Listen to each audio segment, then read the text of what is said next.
Good morning from Panhandle Outdoors with Winston Chester. Panhandle Outdoors, your source for fishing, hunting, and information for folks who enjoy the great outdoors. Now sit back, relax. It's Panhandle Outdoors. Good morning, folks. Welcome to Panhandle Outdoors. I'm Winston Chester. Glad to be here this morning. Glad to be back. Appreciate Bill and Mark taking care of the show yesterday, and we got a lot of stuff lined up. So let's get started with our weather, brought to us by Haney Technical Center at the corner of Baldwin and Highway 77. Going to be a pretty nice day. It's going to be a high all the way up to 67 and a low of 55. A good January day. We do have some serious rain coming, so be prepared for that on Friday. But after Friday's rain, it's going to be a great weekend to be in outdoors. So go ahead and start making some plans to get some good stuff done.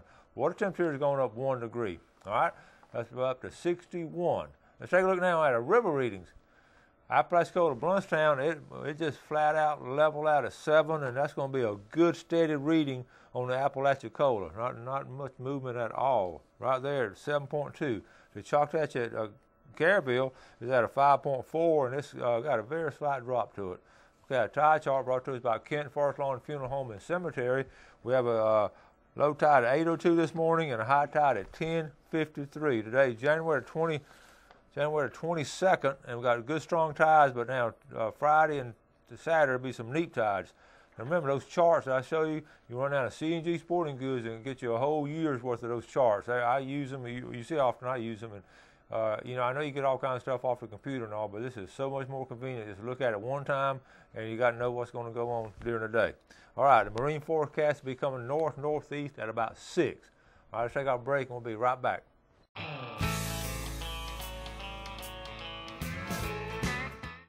All right, welcome back, and welcome Ronnie Groom. Good morning, buddy. Ronnie, we had a great incidence of people shooting bucks all of a sudden. That's in Alabama? Well, yes, up in Alabama, and I know you got a nice one there about a couple of weeks ago. Yeah, I got lucky. You know, you get lucky once in a while. Well, usually you're like me, you sort of let the grandkids and all get one and all, but yeah. Every now and then it's okay to take one. Right, I got an afternoon and the kids are all watching football games, and I got to sneak off. So I had a good time. Well, we're going to talk about this later. I have a bunch of pictures here, but and my granddaughter Ashley, that's my middle granddaughter. She's number 3. I got 5, she's number 3. 5 grandkids, and she got her first buck up in Alabama, 8-point. But we're going to talk about that later. But I'll tell you what, they're walking around up there. They're really starting now. The best time of the season's coming up. Mm-hmm. If everybody's been talking, oh, it's getting bad, we don't see anything. But, every year, and I've been in this for a long time. Yeah. Every year, it's pretty good at the opening of the season. You catch them off guard, and then it gets kind of slack. They get all scared and retreat back in the deep woods. But now when this rut starts, that's from now to the end of the season is our best time. Yeah, and I know up in Alabama they've extended the season to February the 10th. They took away some of their season early and then went back to February 10th. They're getting the prime time to hunt. You know, they did a survey here in Florida just I think a year or two ago where they took all these samples from does. They collected these does and could find out exactly when the rut was. Mm-hmm. And in our area, around in Bay County and in this area, they determined it was, I think, January the 26th, which is coming right up. Right around. And it'll be good from then on, all the way through. We go all the way to almost to March. Yeah, and a lot of people don't realize. They think it just happens like 1, 3, 4 days and the rut's over, but it's an elongated period of time. You can have a cold snap and that'll fire them up, yeah. And it'll slack off a little. My philosophy is go when you can. Yeah, especially now. And you can sit in the middle of the day now, or you're subject to see one anytime. Yeah, I've heard of people even skipping work, missing work to go hunt. Can you believe that? I can tell you a lot about that. Anyway, one of the things, and I told you I was up there. One of those, we're up in Elba, and it's been a 3 or 4 day wonderful time. The whole family went, and a great place to stay. But we stopped by what I call a hybrid store. A hybrid store is there in the country on the corner. It's got gas, bread, and milk. It's got all the fish and stuff. I love those kind of places. And something to eat. That's right. They always got sausage biscuits and everything. And I went up one little aisle just looking at different sports. I always go, wherever I go, I look at sporting goods just for a second. And they had a whole set of scent and all. And the one that gone the most, you could tell the people that stopped by and bought it was those Tinks. And I tickled because I remember you said you talked to Tink at one time. Oh, yeah. Nobody thought he was going to make them Yeah, What did he tell you? You know, he told me, he said, I said, how do you like his scent business? This is when he first got in it. He said, Ronnie, he says, you can't believe this. He said, I bottle up this scent and sell it for $10 a bottle, and people take it in the woods and just pour it out. He was one of the very early ones to get started with the scent. I had a friend, Hugh Blackburn, he was head of Bear Archery for a while, and he told me, he said, Ronnie, we need to go into the scent business. This is before it ever got started. I said, man, that's a joke. We're not going to do that. Boy, did I miss the boat. Man, I tell you, well, look at it now. I mean, you know, it's just a tremendous market. Yeah, and I personally believe in it, and I've had luck with it, and it's amazing the technology on the different little things they brought along. So, where do you start? Where does someone start? Well, let's start with scrapes. You know, scrapes are what the bucks make. They paw the ground and leave a scent there, and the does come around and they hang around and they get together for the breeding season. But there's all kind of stuff now. This is active scrape. These are chemicals that you can put. They're not actually chemicals. It's the actual stuff that you pour into the scrape, and the deer will all right, come let me ask you this. How often would you want to do that? You know, probably once or twice a week, something like that. And we even have this is the best thing. You can take this item right here and you take the scent that comes right here and you pour it in this dripper, and it will drip just at a very slow rate and lasts, you know, a couple of weeks or so, and it only drips in the daytime, which is a good thing because it would bring the deer, you know, in the daytime when you're there. A lot of the rut goes on at night. So anything you can do to bring them in the daytime, like game feeders, you know, bring them out. They hear that game feeder come off, they're going to go. Here's a material here. This is called grave digger. It's like dirt, but it's got the estrus dough scent in it, and you just scrape it into a scent, into the scrape, and it does a good job. There's just all kinds. You know, this is Scrape Mate. Code Blue is a very good company. They make some really, a lot of this stuff is high quality now. It's come a long way. Well, the research, that's what's fascinated me. When it first came out with Tink, Tink was just real simple stuff. Yeah, right. But they kept, and at that time, they didn't have that many fenced-in areas where they could study deer and all. Right. But now, they can make this stuff so it lasts longer, and they know exactly how to make it. There's been a lot of research on it. Yeah, yeah. Well, let's take a quick break. We'll come back and we got all kinds of stuff to show you. Let's take this break here. We'll be right back.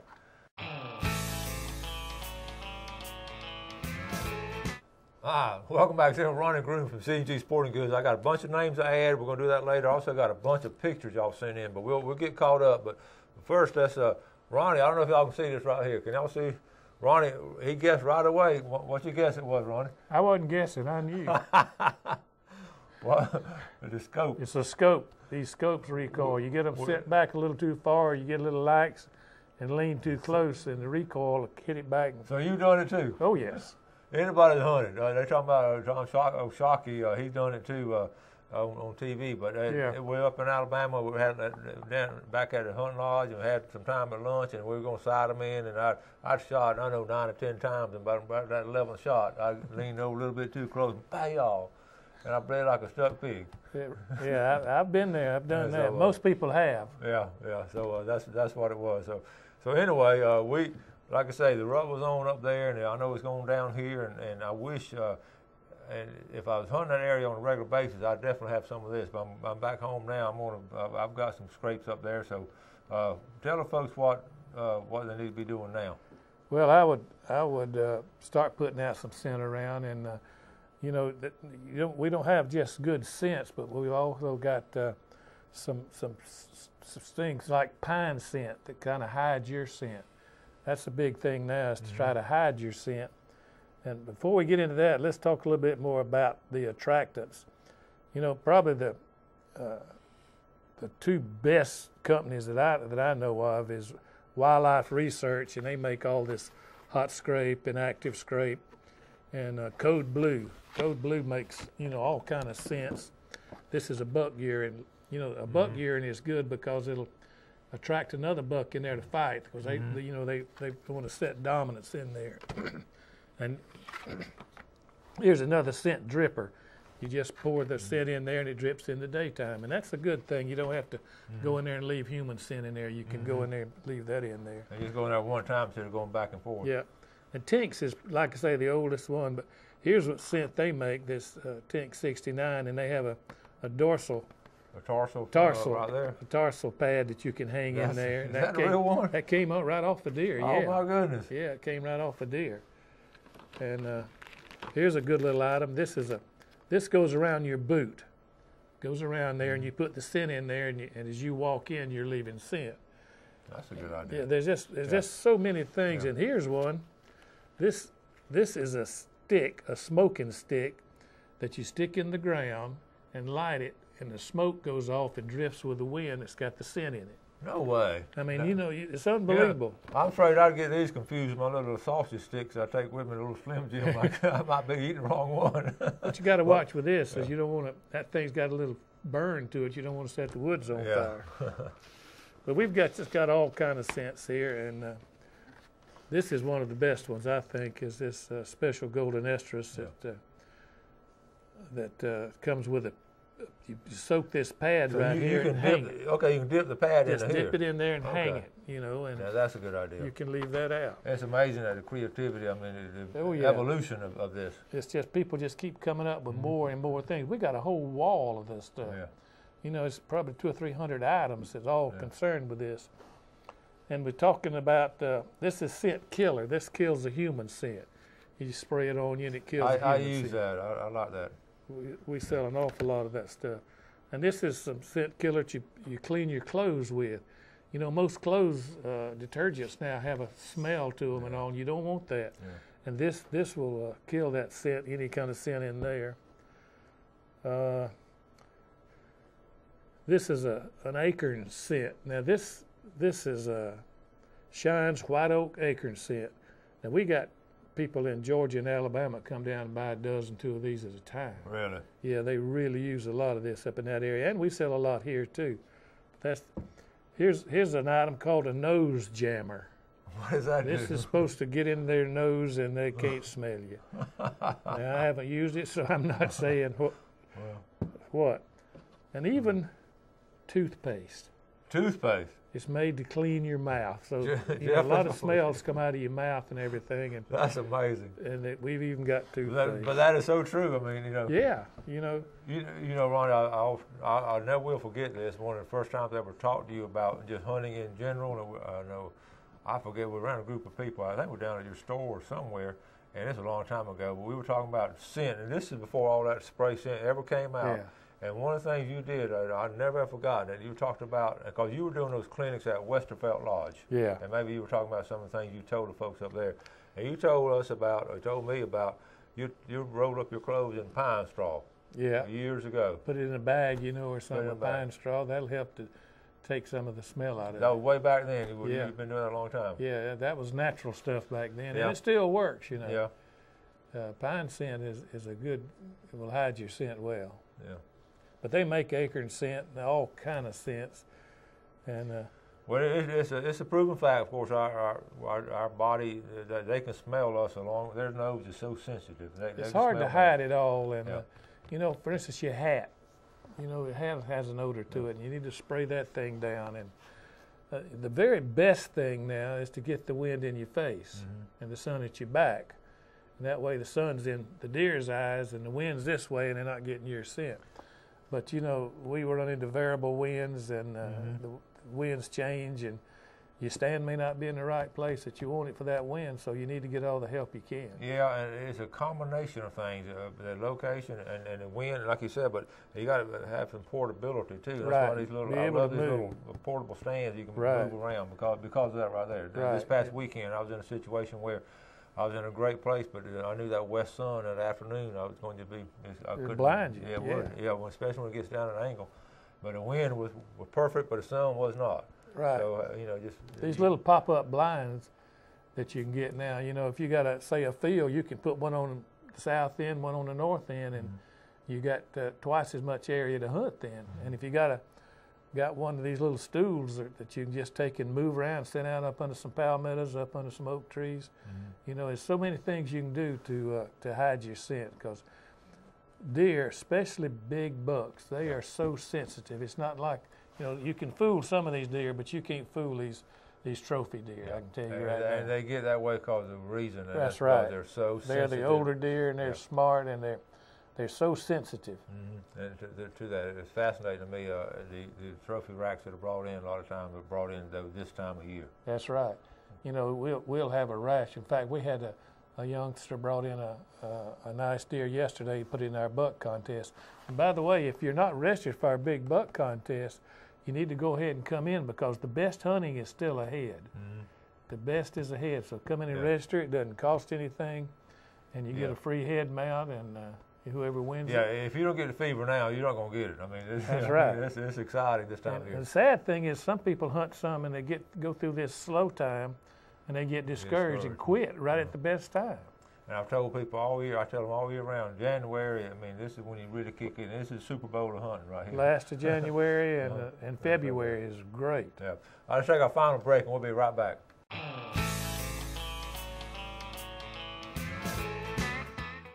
Welcome back. See, Ron, he just made a brilliant quote at this and about hunting. What were you saying?